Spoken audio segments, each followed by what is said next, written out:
Namaste Bitya. Myself JVN Neha Saini from Physiotherapy and Diagnostics, Jyoti Vidyapeeth Women's University. Here I am going to tell you about the anatomy of joints. So joints are the articulation between two or more than two bones, and there is a term known as arthrology. It is the study of the joints. Kinesiology, it is the study of musculoskeletal movement or the study of mechanics of the body movement. This is the classification of joints. This is the flow chart for their classification based on different criteria. First is the structural classification. It is based on joint structure.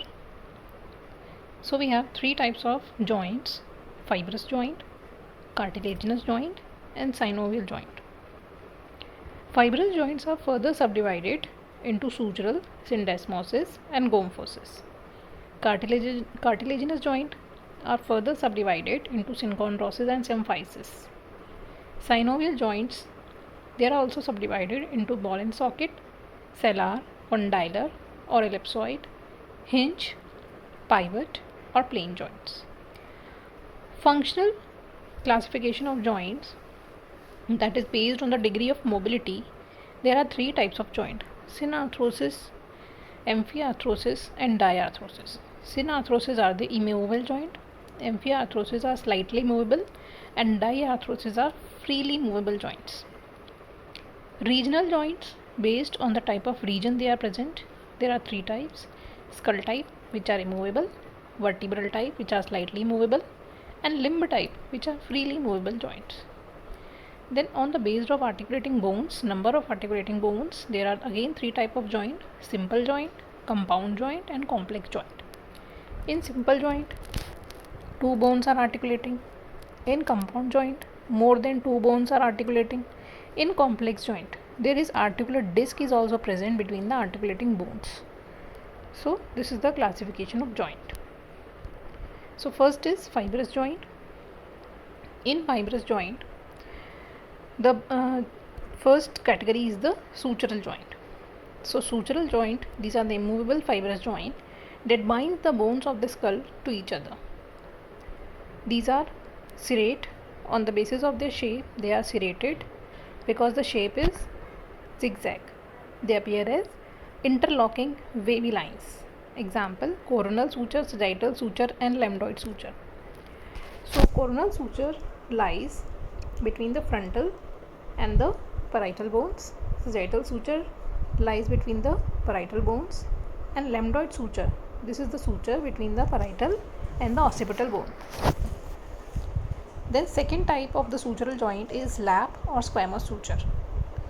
In this, the two bones are overlapping beveled edges. Example: temporal and parietal bones. Then plane or butt suture. In these sutures, the suture line is straight and non-overlapping edges are found. Example: palatine process of the maxilla. So these are the different shapes of the sutures. On the basis of these shapes of the sutures, sutural joints are further subdivided into plane, serrate, denticulate, squamous and shindialysis. So we have completed the plane, serrate and squamous suture. Next is the denticulate suture. In this, the shape of suture is tooth-like. Example: lambdoid suture. In shindialysis, the two bones are joined by fitting the ridge of one bone. In this, there is a ridge of one bone which is fitting into the groove of another bone. So this is found in between the rostrum of the sphenoid and upper border of the vomer. So these are the different sutural joints, subcategory of the fibrous joint. This is the shindialysis. This is denticulate suture. Now the second subtype of the fibrous joint is attachment of a tooth to its socket. This is the gomphosis, and tooth is held in place by fibrous periodontal ligaments. The fibers are collagen fiber that extend from the bone of jaw to the tooth. They allows tooth to move a little while chewing. Third subtype of the fibrous joint is syndesmosis. It is a joint in which two bones are bound by a ligament, or we can say the interosseous membrane. In the diagram we can see the interosseous membrane between the two bones. So this is fibrous in nature, and this interosseous membrane is found only in syndesmosis type of joints. These are most movable of the fibrous joint. And interosseous membrane, example is interosseous membrane between radius and ulna and tibia and fibula. Second type of joint is cartilaginous joint, in which two bones are united with the help of cartilage. They are divided into two types: synchondrosis, that is primary cartilaginous joint. In this, the bones are united with the help of hyaline cartilage. Example, rib attachment to sternum by hyaline cartilage. Or epiphyseal plate in children finds epiphyses and diaphyses. Second subtype of the cartilaginous joint is symphysis, also known as secondary cartilaginous joint. In this, two bones are united by the fibrocartilage. Example, pubic symphysis and intervertebral disc. So this is the pubic symphysis and this is the intervertebral disc between the two vertebrae. Only slight movement is possible at this type of joints. Third type of the joint is synovial joint. So joints in which two bones are separated by a space known as joint cavity, we can say synovial cavity. These joints are known as synovial joint, and these are most movable joints in the human body. The general anatomy of synovial joint contain articular capsule. In this diagram, this is the white fibrous structure. This is your articular capsule. The two bones are united with the help of this fibrous capsule, which is surrounding the articular surfaces. It is not present between the articular surfaces, it is only surrounding the articular surfaces. This is articular capsule, and this articular capsule, also known as fibrous capsule, it is lined internally by the synovial membrane, and it is continuous with the periosteum. Periosteum is the outer covering of the bone. In this joint, synovial fluid is found in the synovial cavity. So this dark blue area is the synovial cavity. This is filled with synovial fluid, which is a viscous slippery fluid which is rich in albumin and hyaluronic acid and similar to raw egg white. It contains articular cartilage also. Articular cartilage is present at the articular margins, that is at the articular surfaces. So in this diagram, this sky blue colored structure is the articular cartilage. It is hyaline cartilage. It prevents the friction between the articulating bones. Then there is meniscus is also present, which is a fibrocartilaginous pad present in jaw, wrist, knee and the sternoclavicular joints. These meniscus absorbs shock, guides the bone movement and distributes the forces. Tendons attach the muscle to the bone. These are also the supporting structure of the synovial joint. Ligaments attaches bone to bone. These are also the supporting structure for the synovial joint. Then the subtypes of the synovial joint is, first the ball and socket joint. Here one articular surface is smooth hemispherical head which fits into the cup-like depression. This is the ball and socket joint. Example is head of humerus articulating with the glenoid cavity of the scapula. Also head of femur articulating with the acetabulum of the hip bone. These are the example of ball and socket joints. Next is hinge joint. It is also a type of synovial joint. In this, one bone with convex surface fits into the concave depression of another bone. Example, ulna and humerus at the elbow joint. Also femur and tibia at the knee joint. Finger and toe joint, these are also example of hinge joint. Next is saddle joint. In this, each articular surface is shaped like a saddle, that is concave in one direction and convex in other direction. Example is trapezio-metacarpal joint at the base of the thumb. So this joint is saddle type. In this, one articulating surface is convex as well as concave, and the other articulating surface provides the reciprocal, that is concave for this and convex for this. So this is the saddle joint. Then next is pivot joint. In this there is one bone which has projection that fits into a ring-like ligament of another. First bone rotates on a single longitudinal axis relative to the other. Example, atlantoaxial joint and superior radioulnar joint. Then the gliding joints or plane joint. In this there is flat articular surfaces in which bone slide over each other. This is gliding joint.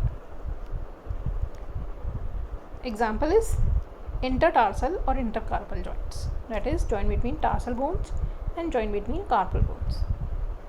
Then condyloid or ellipsoid joint. There is rounded convex surface of one bone fits into the slightly depressed surface. These are condylar joint. Example, joint between femur and tibia, that is the knee joint. Another example is radiocarpal joint of the wrist and metacarpopharyngeal joint at the bases of your fingers. Then next, these are the movements of these synovial joint, that is flexion, extension and hyperextension. Flexion decreases the angle of joint, that is bending of the elbow.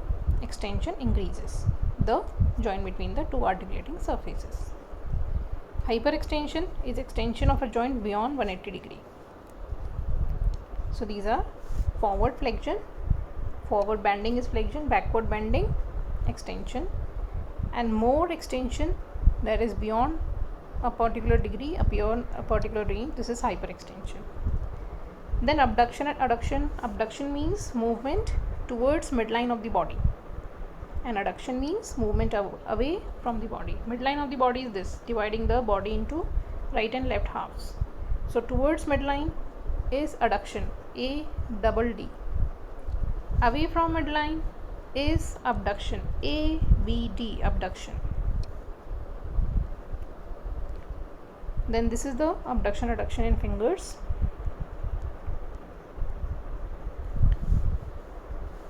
In fingers, the midline is the middle finger. This is the midline. So when you bring your fingers towards the middle finger, this is adduction, and when you bring the fingers away from the middle finger, this is abduction. This is elevation, upward movement, depression, downward movement. This is protraction and retraction. Protraction means forward movement, retraction means backward movement. Circumduction, when you follow a large circle, this is circumduction. These are medial and the lateral rotation occurring at the shoulder joint as well as on hip joint. So when you medially rotate your upper limb, this is medial rotation, and laterally rotate, when you laterally rotate your upper limb, this is lateral rotation. This is supination and pronation. Supination means bringing forward the, when you bring your palm on the anterior side, this is supination. When you bring your palm on the posterior side, this is pronation. This is apposition and reposition. When you touch your fingertips with the thumb, this is apposition. Reposition means bringing backward to the normal anatomical position. This is dorsiflexion and plantar flexion. Dorsiflexion means when you are bringing your foot towards the ground, away from the ground, and plantar flexion means away from the ground. This is inversion, eversion. Inversion means in which the soles are turned medially, and eversion means soles are turned laterally. Now blight. Arthritis. It is a broad term for pain and inflammation of the joints. In rheumatoid arthritis, this is an autoimmune attack on the joint in which antibodies attack the synovial membrane. Enzymes in the synovial fluid degrade the cartilage, bones ossify. So this is the rheumatoid arthritis. Another arthritis is osteoarthritis, in which there is wear and tearing of the articular cartilage and there is crackling sound known as crepitus. In this, the bone spurs develop on the exposed bone tissue, causing pain. So this is osteoarthritis. These are differences between osteo and the rheumatoid arthritis. In rheumatoid arthritis, there is swollen and inflamed synovial membrane, and in osteoarthritis there is thinned cartilage and the bones are rubbed together. Then arthroplasty, it is a replacement of the diseased joint with artificial device called prosthesis. Then this is the sprain, means stretching or tearing of ligaments, the fibrous tissue that connects the bones and joints. Now questions, write short note on fibrous joint. So in this we have defined the fibrous joint and also the types of fibrous joint with example and diagram. Second question is write short note on ball and socket. So in this we give the definition, example and diagram of ball and socket joints. Then the exercise, draw well-labeled diagram of the synovial joint. In this you have to draw this diagram and also label each and every type of diagram, each and every type of joints in your file. So this completes your topic, the joints. Thank you.